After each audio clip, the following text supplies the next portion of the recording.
Assalamualaikum warahmatullahi wabarakatuh.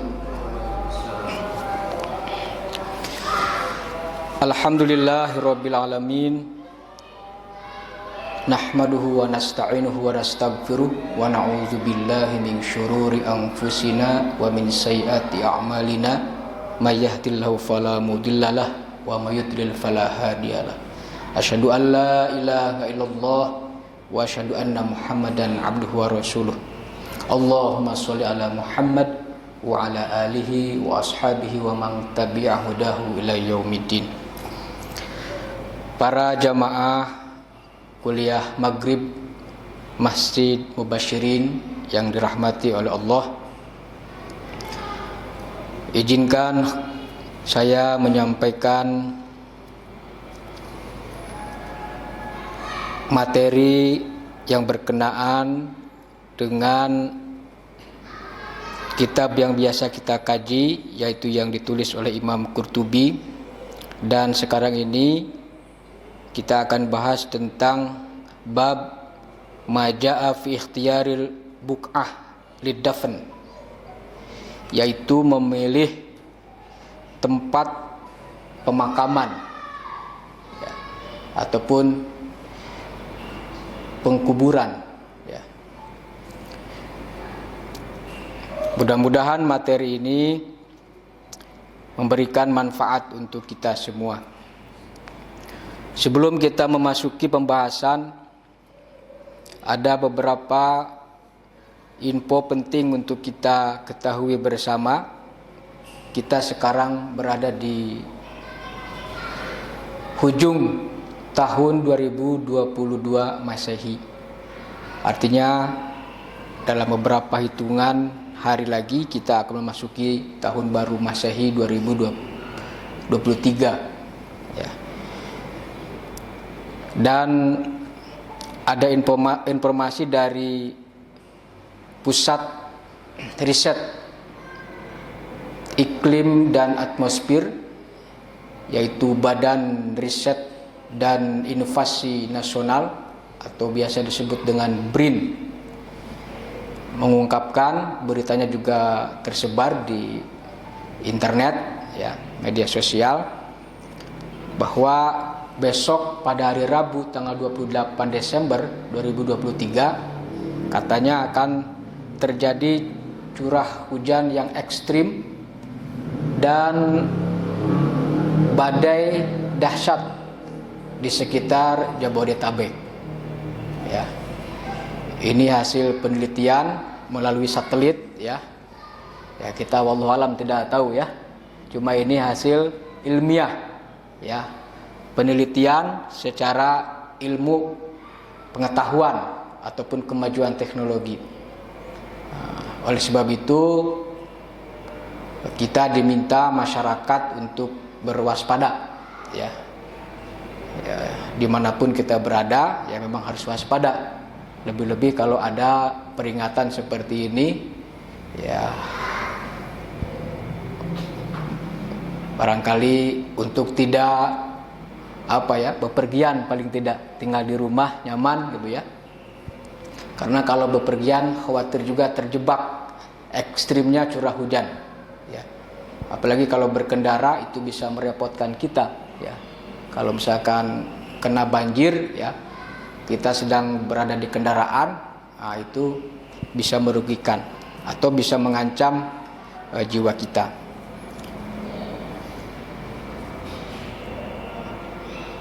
Informasi ini penting untuk kita ketahui, tapi semuanya kita bertawakal kepada Allah ya.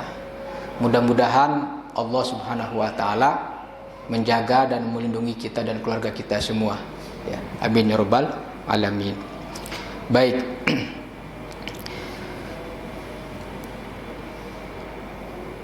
Di bab ini ya, ini tentang penulis ini menyebutkan secara khusus ya berkenaan dengan memilih tempat di mana dimakamkan. Jadi kalau orang meninggal dunia, ternyata ada tempat-tempat di mana si jenazah sebelumnya dia berwasiat ingin dimakamkan di sini, ingin mati di sini, gitu ya, atau di tempat-tempat tertentu. Ya. Kemudian kita juga pasti pernah mendengar ya, keinginan orang untuk meninggal ataupun mati di tanah suci, ya kan, atau di Madinah, karena tempat itu memiliki keutamaan. Nah, sejauh mana pentingnya tempat tersebut, keutamaan tempat tersebut, ya, nanti kita akan bahas di tempat ini ya, di kajian ini. Dari Abu Dawud ya, At-Toyalisi, dia berkata ya, ada banyak ya riwayat. Hadatsana Siwar bin Maimun Abul Jarrah Al-Abdi qala hadatsani rajulun min ali Umar an Umar radhiyallahu an qala sami'tu Rasulullah sallallahu alaihi wasallam yaqul man zara qabri aw qala man zarani kuntu lahu syahidan aw syafi'an ya. Wa man mata bi ahadil haramaini ba'atsahu Allahu azza wajal fil aminina yaumal qiyamah ya. Wa kharrajahu Abul Hasan Ali bin Umar Ad-Daruqutni an Hatib ya. Qala Rasulullah sallallahu alaihi wasallam man zarani ba'da mauti fa ka'anna mazarani hayyan fi hayati wa man mata bi ahadil haramain bu'itsa minal aminin yaumal qiyamah ya. Jadi ini ada hadis ya dari Siwar bin Maimun Abu Jarrah Al-Abdi ya. Dia berkata, menceritakan kepadaku seorang dari keluarga Umar. Berarti keluarga Umar ini dari Umar ya, radhiyallahu anhu. Apa katanya? Aku mendengar Rasulullah bersabda, kata Nabi, man zara qabri, barang siapa yang mengunjungi ataupun berziarah kepada kuburanku ya. Atau dia berkata man zaroni, siapa yang mengunjungiku gitu ya. Maka aku baginya akan menjadi saksi, syahidan ya. Au syafi'an, atau memberikan syafaat kepadanya, syafi'an. Dan barang siapa yang meninggal waman mata bi ahadil haramain, di salah satu tempat suci, yaitu baik itu di Mekah Mukarramah ya, atau di Madinah ya, ba'atsahullah azza wajal, Allah akan mengutus ya, dirinya itu dimasukkan ke dalam orang-orang yang aman, fil aminin ya, pada hari kiamat. Artinya aman dari azab. Nah, ini ternyata hadis ini setelah dicek ya, yaitu min Thariq Siwar bin Maimun ya, ini dinilai sanadnya lemah, dhaif jiddan ya. Tapi kontennya ataupun matannya nanti dihubungkan dengan riwayat yang lain ya. Tapi secara isnad sanadnya lemah ya. Kemudian ada lagi riwayat yang lain dari Abu Hasan ya. Hadisnya semakna juga dengan yang tadi. Siapa yang mengunjungi aku, kata Nabi, setelah kematianku, maka seolah-olah dia mengunjungiku hayyan, dalam keadaan hidup, katanya gitu. Ya. Seolah-olah Nabi masih hidup. Fi hayati, ya, dalam kehidupanku.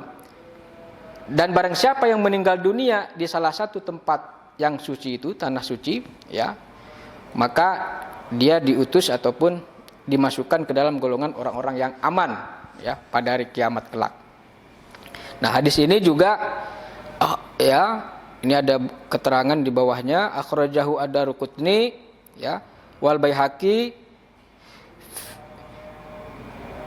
dengan Torik ataupun jalan Harun Abi Quz'ah, ya, juga dinilai sanadnya dhaifun jiddan, wa hadza isnadu dhaifun jiddan, ya. Wa kharraja al-Bukhari wa Muslim. Nah, ini ada hadis yang dikeluarkan oleh Bukhari dan Muslim. An Abi Hurairah radhiyallahu anhu qala ursila malakul mauti ila Musa alaihi salam, ya. Falamma jaa sokkahu fafaqa'a ainuhu faraja'a ila rabbihi faqala arsaltani ila abdin la yuridul maut qala faraddallahu ilaihi ainahu wa qala irji' ilaihi, ya, wa qala lahu yadahu ala matani jildi thawr falahu bima ghatat yadahu bikulli sya'ratin sanah, ya. Qala ay rabbi thumma mah qala thumma al maut qala fal an fasa'alallahu an yudnihi minal ardi al muqaddasah ramyatan hajrin faqala Rasulullah sallallahu alaihi wasallam law kuntu thamma la araitukum qabrahu ila janibil tariq tahta al kathibil ahmar. Nah, kalau ini dinilai hadisnya ya apa sahih, ya. Ini berkenaan, ya, dengan dikirimkannya seorang malaikat maut kepada Nabi Musa alaihissalam, ya. Ursila malakul maut ila Musa alaihissalam. Ketika dia menjumpainya ataupun datang kepadanya, sokkahu fafaqa'a ainahu. Sokkahu artinya dia, Nabi Musa itu menonjok malaikat. Jadi malaikat ditonjok ini, ya. Nanti ada penjelasan ini, ada khusus nanti, ya. Malaikat ditonjok sampai kemudian matanya itu keluar gitu, copot matanya. Fafaqa'a ainuhu, ya. Bagaimana tuh mata malaikat bisa copot ini? Makanya nanti di sini ada pendapat dibahas khusus, ya, oleh penulis. Beberapa pendapat diungkapkan tentang makna tadi itu, ya. Bagaimana copotnya mata malaikat. Ada yang katanya maknanya majasi, ya. Ada yang maknanya hakiki. Nah, ini menarik nanti, ya. Yang benar yang mana nanti akan kita bacakan. Tapi di sini yang menjadi fokus kita tentang memilih tempat, ya, di mana seorang jenazah itu ingin dikuburkan, gitu, ya. Ada boleh juga nih, ya, wasiat gitu kan, di mana inginnya kan gitu, kan biasanya begitu. Nah, itu silakan saja, ya, yang merasa nyaman baik pemakamannya kan gitu, ya. Ya. Seperti misalkan wasiat siapa dulu itu di Muhammadiyah itu Buya Syafi'i Ma'arif, ya, telah berpesan kepada keluarganya juga kepada koleganya, temannya, supaya dimakamkan di pemakaman yang namanya Husnul Khotimah, gitu kan. Ada pekuburan di sana di Yogyakarta, Husnul Khotimah. Itu kan doa, ya, mudah-mudahan yang dikuburkan di sana semuanya Husnul Khotimah, kan gitu. Nah, silakan saja, ya, berwasiat, ya. Nah, tapi kalau diminta agar dimakamkan di Mekah, repot, jangan, ya, urusannya. Atau di Madinah, ini perlu biaya. Kecuali kalau kita sedang menunaikan ibadah haji atau umroh, kemudian berziarah ke Masjid Nabawi, ke pemakaman Rasulullah, tiba-tiba sakit dan meninggal di sana, itu lain. Wah, itu beruntung tuh, ya. Itu kan, ya, apa, alamiah dan semuanya adalah jalan kehendak Allah Subhanahu wa taala, ya. Ya, makanya di sini nanti akan dibahas sejauh mana pentingnya mendapatkan ataupun keutamaan meninggal di tempat-tempat suci tersebut. Nah, ketika malaikat tadi itu ya ditonjok dan kemudian copot matanya ya, keluar mata, bola matanya itu, dia kembali melapor kepada Tuhannya, faraja'a ila rabbih. Faqal arsaltani ila abdin la yuridul maut. Ya Tuhan, Engkau telah mengutusku ke seorang hamba yang dia tidak menginginkan untuk mati, katanya. Di Nabi Musa belum ingin meninggal dunia, belum siap untuk dicabut nyawa, gitu ya. Qala faradallahu ilahi ainahu. Kemudian Allah di sini mengembalikan matanya. Kemudian dia berfirman, irji' ilaihi. Kembalilah kepadanya. Wa qala lahu, ya, dan berkatakan kepadanya, yadho yadahu, agar Nabi Musa itu meletakkan alamatani jaldi, ya, di atas kulit lembu, ya. Alamatani jaldi thaur, ya. Falahu bima gotot yadahu bikuli sya'ratin sana. Maka ketika dia itu meletakkan tangannya itu ke daerah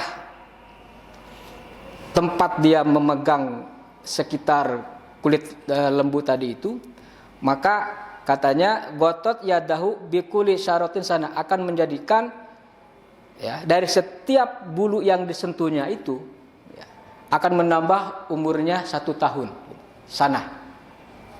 Ya. Falahu bima gotot yadahu bikuli sya'ratin sana. Qala ay rabb tsumma mah. Ya. Kemudian dia pergi, ya. Tsummal maut. Qala fal'an fasa'alallahu an yudnihi minal ardi al muqaddasah ramyata hajrin. Faqala Rasulullah SAW tadi itu, ya. Jadi ketika datang lagi, ya, Nabi Musa pun menerima kematian itu, intinya begitu, ya. Dan kemudian dia berdoa memohon, fasa'alallah, dia memohon kepada Allah, an yudnihi, supaya dia itu dikuburkan, dimakamkan, disemayamkan di bagian bumi al-muqaddasah yang suci, gitu. Ya. Bain minal ardi al-muqaddasah ramyata hajrin, sejauh lemparan batu. Kemudian Rasulullah bersabda, faqala Rasulullah SAW, ya, ini kan diceritakan oleh Rasulullah, kan, cerita tadi itu, ya. Lau kuntu thamma la ra'aitukum qabrahu.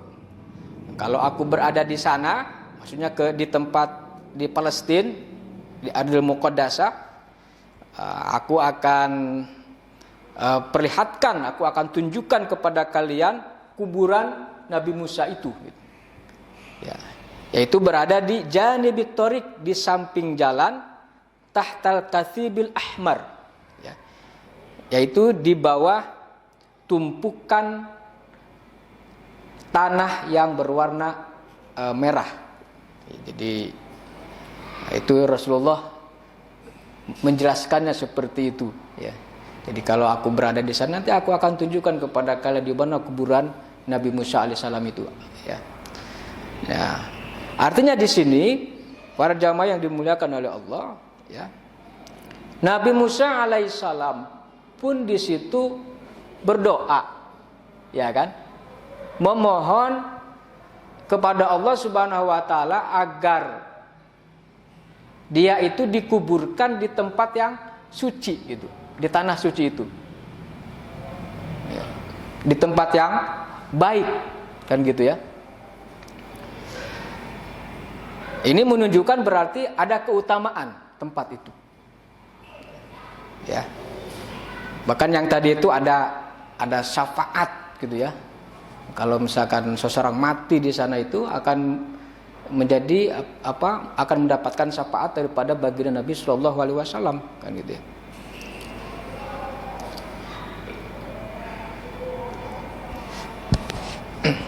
Nah, ada lagi riwayat yang disebutkan, ya, berkenaan dengan ini, pentingnya memohon ataupun memilih tempat kuburan ataupun nanti dikuburkan, ini juga ada doa yang diucapkan oleh Umar bin Khattab, ya.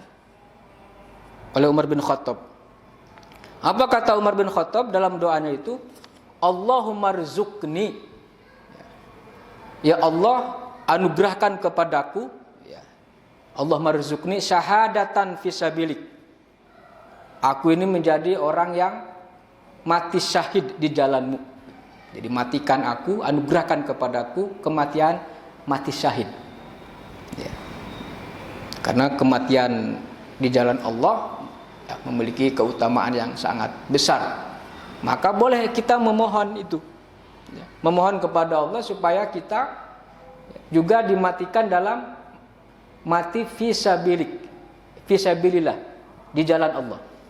Dan ini yang diungkapkan oleh Umar, ya. Allahumma rzuqni syahadatan fisabilik waj'al mauti fi baladi rasulik sallallahu alaihi wasallam, ya. Dan jadikanlah kematianku, gitu ya. Waj'al mauti, jadikan kematianku, fi baladi, di negeri rasulik, rasulmu, itu Nabi Muhammad sallallahu alaihi wasallam, ya. Maka kemudian Umar pun, ya, ketika meninggalnya, ya, ketika beliau meninggal juga dikubur di sampingnya Abu Bakar Siddiq, ya, di dekat Rasulullah sallallahu alaihi wasallam. Nah, ini juga ada doa, gitu ya, menunjukkan kemuliaan. Tapi kembali lagi bahwa semuanya itu tergantung iman dan amal soleh, ya. Intinya kan kita ingin mendapatkan kebaikan, kita ingin mendapatkan ampunan daripada Allah Subhanahu wa taala, kita ingin mendapatkan syafaat. Itu sejauh mana keimanan dan amal soleh yang kita kerjakan selama kita hidup di dunia ini. Dan syafaat ini, ya, atau pertolongan, ya, yang diberikan oleh Allah Subhanahu wa taala, ya, juga menjadi sangat penting untuk kita memohon syafaat, meminta syafaat. Ya. Maka di sini ada beberapa macam, ya, syafaat seperti yang diungkapkan oleh Syekh Ibnu Qayyim al-Jauziyah dalam risalahnya. Ada 6 syafaat yang diberikan oleh Rasulullah sallallahu alaihi wasallam, ya. Dan syafaat ini, para jamaah yang dimuliakan oleh Allah, sifatnya dia tidak diberikan kecuali dengan kehendak Allah. Maka ada syafaat dari Nabi, ya, ada syafaat dari Al-Quran, ada syafaat dari ibadah yang kita lakukan seperti puasa, ya. Al-Quran, bacaan Quran dan puasa itu menjadi syafaat, menjadi penolong. Kan begitu, ada riwayat yang menjelaskan tentang syafaat dari Al-Quran dan puasa, ibadah puasa Ramadan, ya. Termasuk syafaat yang langsung dari baginda Nabi besar Muhammad sallallahu alaihi wasallam. Nah, itu ada syafaat itu, ya. Apa rinciannya itu, ya. Jadi misalkan dalam Al-Quran surat As-Saba disebutkan wala tanfa asy-syafa'ah, ya, indahu illa liman uzina lahu. Jadi tidak berguna syafaat di sisi Allah melainkan bagi orang yang telah diizinkannya memperoleh syafaat itu, pertolongan itu, ya. Maka disebutkan juga misalkan wattaqu yaumal la tajzi nafsun an nafsin syai'a wa la yuqbal minha syafa'ah. Jadi syafaat nanti itu ada yang diterima, ada yang ditolak, ya kan? Maka dalilnya seperti tadi nih. Dan jagalah dirimu dari azab hari kiamat, yang pada hari itu seseorang tidak dapat membela orang lain, walau sedikit pun, dan begitu pula tidak diterima syafaat. Ya, ini di surat Al-Baqarah ayat 48. Kecuali syafaat itu mendapatkan izin daripada Allah Subhanahu wa taala. Jadi syafaat itu ada kelak di akhirat. Nah, Imam Syekh Ibnu Qayyim al-Jauziyah, ya, Itu dalam kitab Risalah saya menyimpulkan di sini ada 6 macam syafaat. Ya. Apa yang pertama? Yang pertama adalah syafaat kubro disebutnya. Syafaatul kubro. Kenapa disebut syafaat kubro? Karena tidak ada yang memberi syafaat, ya, kecuali baginda Nabi besar Muhammad Sallallahu Alaihi Wasallam. Para nabi dan rasul tidak mampu, ya, kecuali nabi. Sehingga nanti ketika mereka dikumpulkan di alam mahsyar tadi itu, ya, kelak di akhirat padang mahsyar, ya, untuk dihitung, untuk dihisab, ya, ketika masa sulit itu, setiap umat itu datang kepada nabinya masing-masing untuk minta syafaat.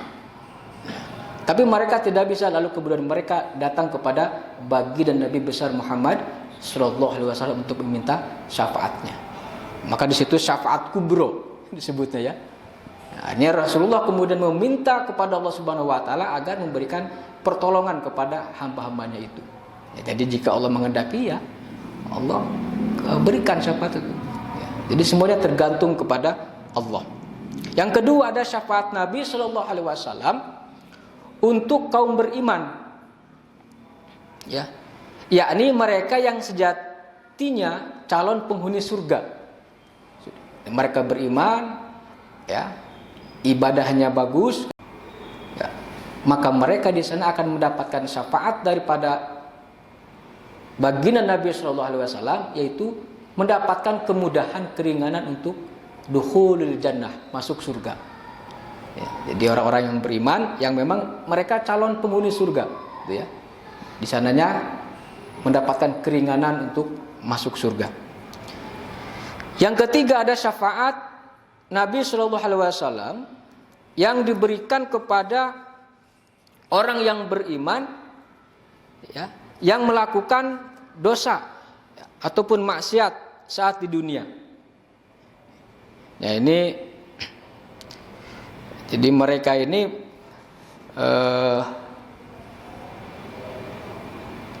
secara hisab itu mereka itu layaknya masuk ke neraka, nauzubillah min dzalik, ya.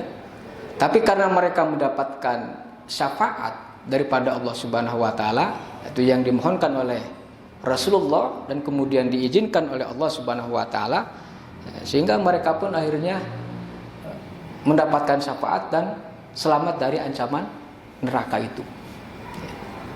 Nah, ini penting berarti syafaat ini, ya. Kita memohon syafaat, maka banyak-banyaklah kita bersolawat kepada baginda Nabi besar Muhammad Sallallahu Alaihi Wasallam. Ya, dan kita harus setiap kita sholat kan mengucapkan salawat itu di akhir duduk di antara dua sujud tahiyat, ya, kemudian tasyahud akhir, tasyahud awal, di situ kita akan baca salawat kepada Nabi. Maka kita fokuskan, kita maknai semua bacaan sholat kita itu, zikir-zikir kita dalam sholat kita resapi, ya, kita hayati, masuk ke jiwa kita.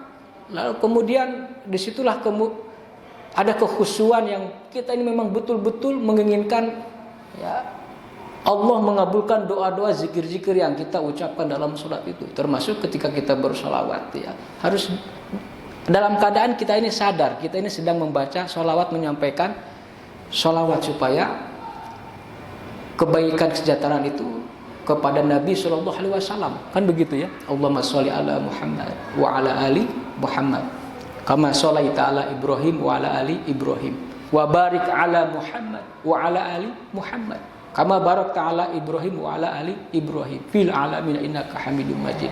Itu harus dihayati, ya.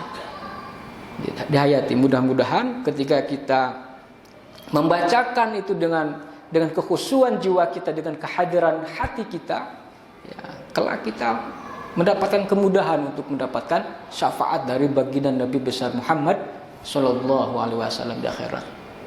Apalagi amal perbuatan baik kita misalkan kurang, ya, banyak kekurangannya lah, misalkan gitu, ya. Salah satunya harapannya kita mendapatkan syafaat gitu dari Rasulullah. Kalau orang yang memang amalnya baik, imannya bagus, ya, agedanya kuat, ibadahnya juga mantap, insya Allah kan dia tadi mendapat jaminan, kan, masuk surga. Tapi kalau kurang timbangan amalnya, maka disitulah syafaat baginda Nabi besar Muhammad sallallahu alaihi wasallam itu diperlukan, ya, dibutuhkan. Makanya tadi syafaat Nabi yang diberikan kepada orang-orang yang beriman, dia melakukan dosa, gitu, ya, maksiat, gitu, saat di dunia. Ya. Yang keempat, yaitu pertolongan Rasulullah sallallahu alaihi wasallam yang diperuntukkan bagi penduduk neraka yang semasa hidupnya mengaku ataupun meyakini kalimat tauhid. Jadi ternyata syafaat Nabi itu juga, ya, bisa diberikan kepada ahli neraka, yang mereka itu masuk ke neraka karena dosa-dosa yang mereka lakukan. Udah jadi penduduk neraka kalau ini, ya.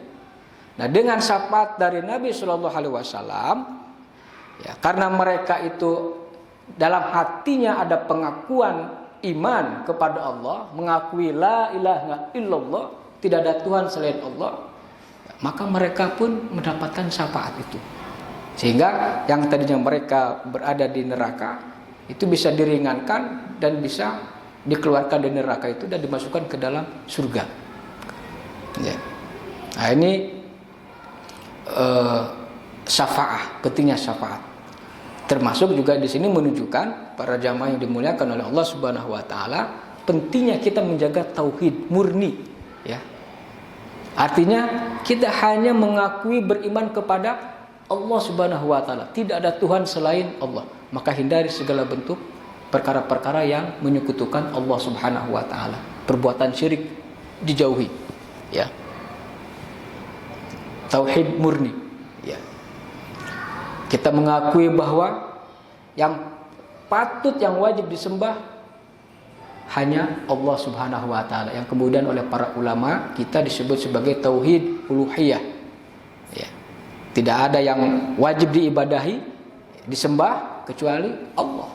Iyyaka na'budu wa iyyaka nasta'in, ya. Kemudian pengakuan tauhid ini juga meliputi tauhid rububiyah.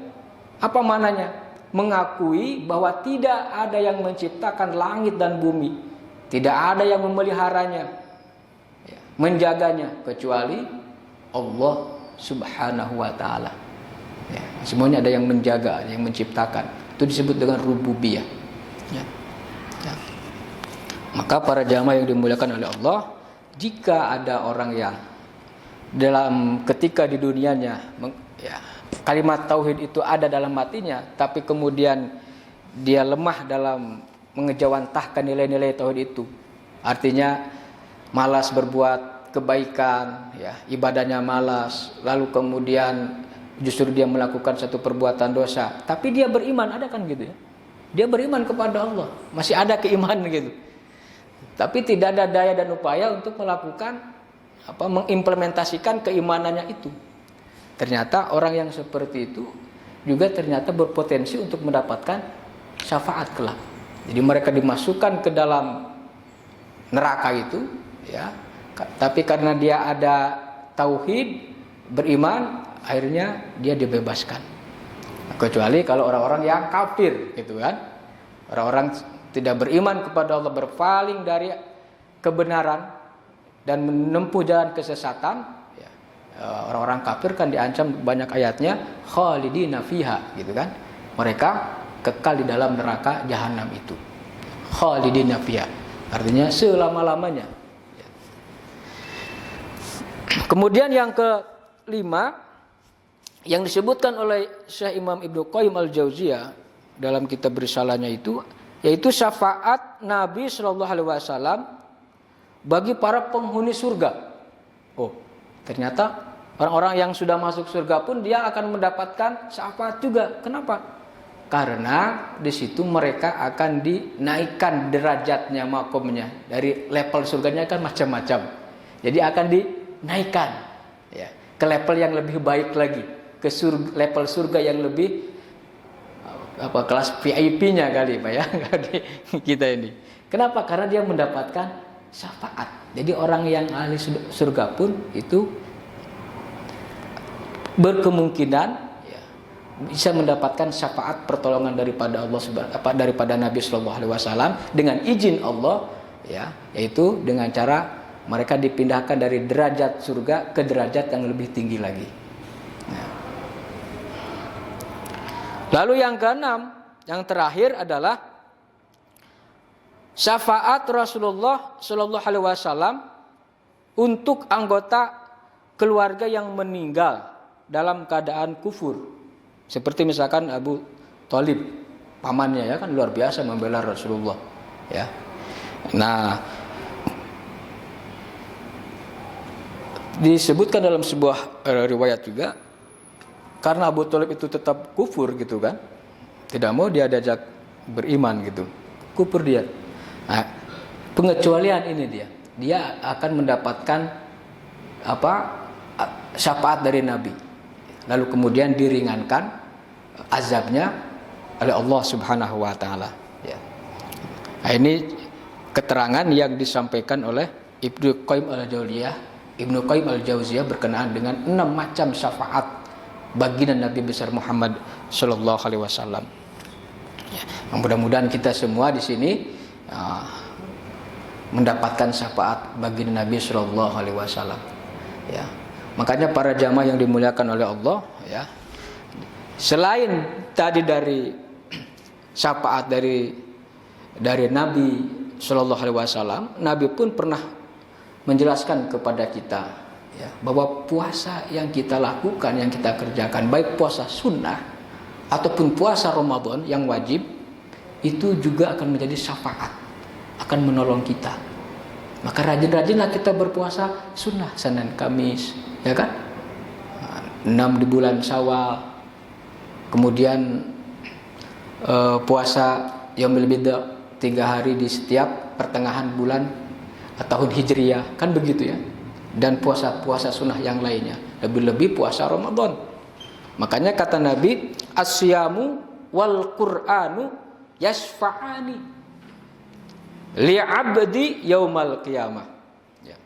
Jadi puasa, ibadah puasa dan membaca Al-Quran itu keduanya akan memberikan syafaat kepada seorang hamba yang berpuasa dan membaca Al-Quran pada hari kiamat kelak, ya. Yaqulu as-siyam, ibadah puasanya berkata, ay Rabb mana'atuhu at-ta'am wa syahawat binahar fasyaffa'ni fihi. Jadi puasa itu berkata, ya, wahai Tuhanku, ya, aku telah menahannya, mana'tuhu. Nah, kenapa puasa itu memberikan syafaat? Karena puasa itu, ibadah puasa yang disyariatkan oleh Allah dan juga disunahkan oleh Nabi besar Muhammad sallallahu alaihi wasallam, itu telah melarangnya untuk makan, ya. Nah, tapi di sini mana tuh an-naum, ya. Mana tuh at-ta'am. Menahannya dari makan wasyahwat dan nafsu syahwat pada siang hari. Maka izinkanlah aku memberi syafaat kepadanya.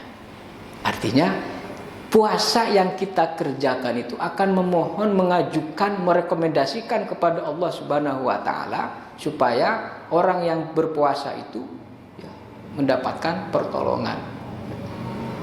Gitu ya. Demikian juga Al-Qur'an, ya. Wa yaqulu Qur'an mana'tuhu an-nauma bil lail. Ya. Fasyaffi'ni fih. Qala fayashaffa'ani. Gitu.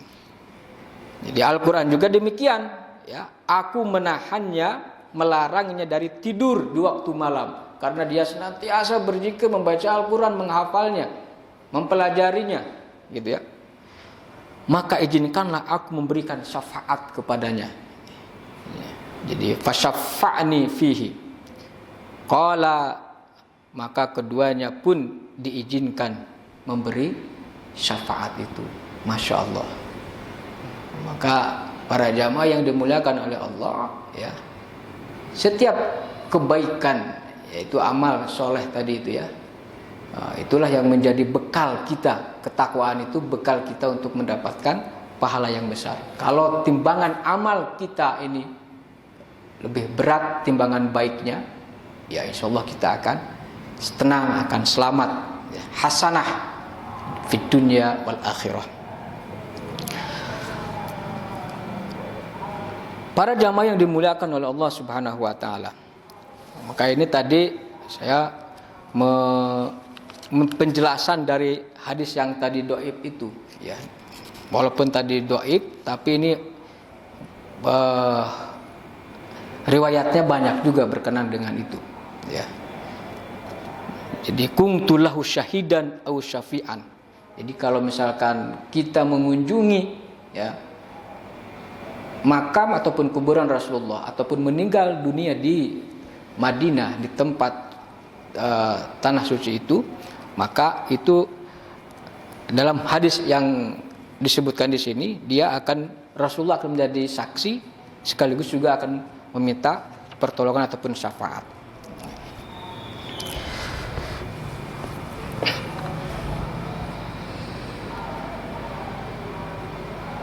Nah, ada pada dasarnya berkenaan dengan syafaat tadi, maka di keterangan selanjutnya dalam bab ini itu ada riwayat dari Imam Tirmizi. Ya. Qala at-Tirmizi an Ibnu Umar radhiyallahu anhuma anna Nabiyya sallallahu alaihi wasallam qala man istata'a an yamuta bil Madinah falyamut biha. Ya. Fa inni asfa'u liman mata biha. Ya. Sohahahu Abu Muhammad Abdul Haq. Ya, ini disohihkan nih, ya, oleh Abu Muhammad Abdul Haq.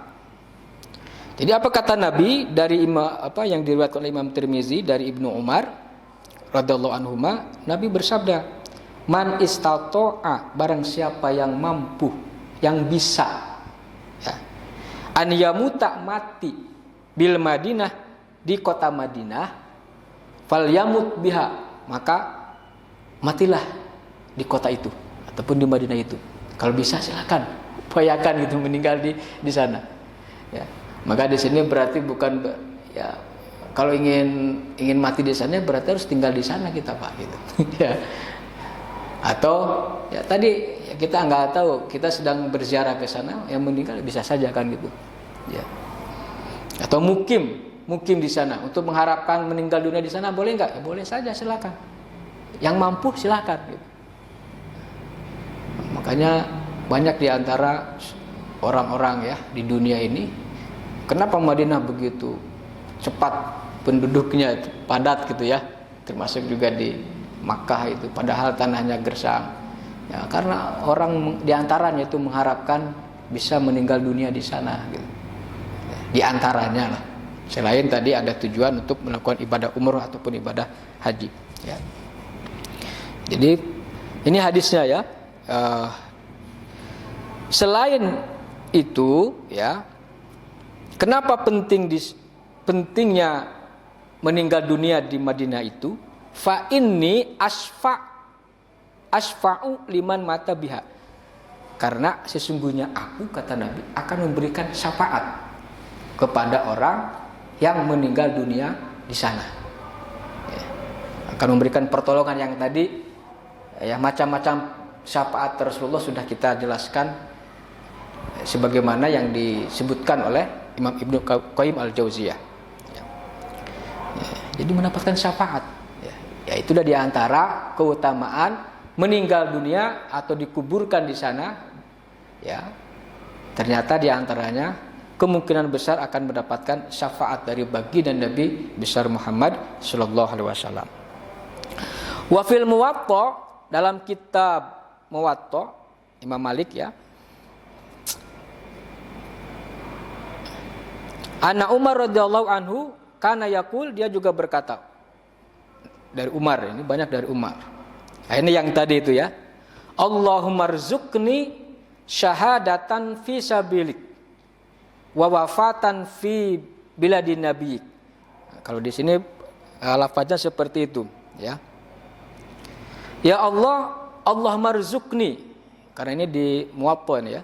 Allah marzuqni, ya Allah, berikanlah rezeki kepadaku, anugerahkan kepadaku syahadatan, mati syahid. Mati syahid fi sabilik, di jalanmu. Wa wafatan fi baladi nabik, dan anugerahkan kepadaku kematianku ini di negeri nabimu, yaitu Nabi baginda Nabi besar Muhammad sallallahu alaihi wasallam di Madinah. Jadi Umar radhiyallahu anhu itu doanya seperti itu, gitu ya. Doanya seperti itu. Nah, selain Umar bin Khattab ini ya, maksud Umar di sini Umar bin Khattab, ya. Selain Umar ada sahabat-sahabat yang lain. Siapa di antara mereka? Di sini disebutkan Sa'ad bin Abi Waqqas. Wa kana Sa'ad bin Abi Waqqas wa Sa'id bin Zaid qad ahada an yuhmala min al-aqiq ila al-baqi' maqbaratan al-Madinah fayudfana biha. Ya. Jadi sahabat Nabi ya, selain Umar tadi itu ya, keduanya yaitu di antaranya adalah Sa'ad bin Abi Waqqas dan Sa'id bin Zaid ya. Keduanya itu telah berjanji gitu, qad ahada, untuk dipindahkan kuburannya itu minal akik, dari akik daerah yang ya, ilal baqi ya. Baqi itu tempat yang dekat dengan pekuburan yang ada di Madinah ya. Lalu kemudian keduanya ya, Sa'ad bin Abi Waqqas itu dikuburkan di sana ya. Wa dzalika wallahu a'lam li fadli alimuhu hunaka fa inna fadla Madinah ghairu mankur wala majhul. Nah, ini menurut beliau ya, bahwa memang Madinah itu ya, kota itu memiliki keutamaan yang tidak bisa diingkari ya, dan juga wala majhul ya, sudah dikenal lah gitu keutamaan daripada kota Madinah itu. Nah, para jamaah yang dimuliakan oleh Allah Subhanahu wa taala,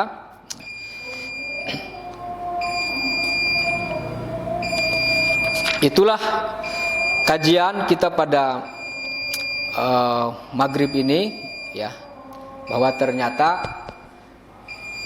seseorang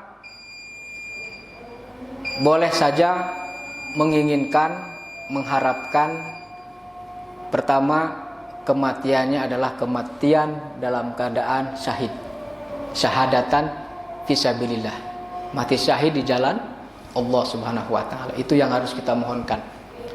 Dan itu merupakan tanda-tanda husnul khotimah. Di antara tanda-tanda husnul khotimah, dia dipandang terutama di sisi Allah Subhanahu wa taala mati dalam keadaan dia sedang berjuang menegakkan agama Allah. Dimanapun dia berada ya. Termasuk ketika orang-orang itu membela kebenaran dakwah Islam, amar ma'ruf nahi munkar, termasuk di daerah kita ya, di Indonesia ini, insya Allah mudah-mudahan dia termasuk tercatat sebagai syahadatan fisabilillah. Ketika matinya dalam keadaan mati syahid ya. Kemudian kita juga dibolehkan untuk menginginkan berdoa, memohon supaya kita ya, wafat ataupun mati di negeri baginda Nabi besar Muhammad sallallahu alaihi wasallam. Kan siapa tahu kita ya, nanti ada rezeki, ada orang kita umroh ataupun kita tiba-tiba ada kerja di sana, kan gitu ya. Ada ikatan kerja, kemudian meninggal dunia di sana. Satu kenikmatan ya, ataupun satu keutamaan. Baik, para jamaah yang dimuliakan oleh Allah, mudah-mudahan kajian ini memberikan manfaat, terutama bagi saya yang membacakan. Kita tutup kajian ini dengan doa kafaratul majlis. Subhanallah wa bihamdika asyhadu an la ilaha illa anta astaghfiruka wa atubu ilaik. Saya mohon maaf. Assalamualaikum warahmatullahi wabarakatuh.